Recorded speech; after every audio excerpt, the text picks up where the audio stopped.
আসসালামু আলাইকুম, সবাইকে স্বাগতম। আজকে আপনারা দেখেছেন এর আগে একটা ভিডিও আপলোড করছি। আজকে আমার সারাটা দিন গেছে হচ্ছে ক্লাসের পিছনেই। আমি ক্লাস থেকে রুমে আসছিলাম প্রায় আসরের সময়। তো একদম আসরের নামাজের পর পড়তে বসছি, ফ্রেশ ট্রেশ হয়ে নামাজ পড়ে।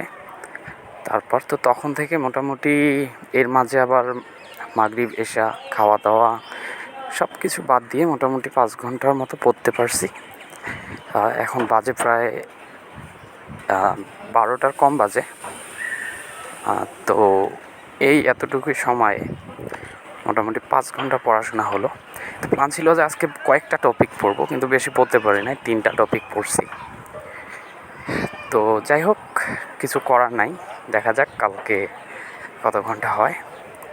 তো আজকে আর আমি ভিডিও না বাড়াই বা বেশি কথাও না বলি, প্রচুর ঘুম পাচ্ছে। তো এই পর্যন্তই।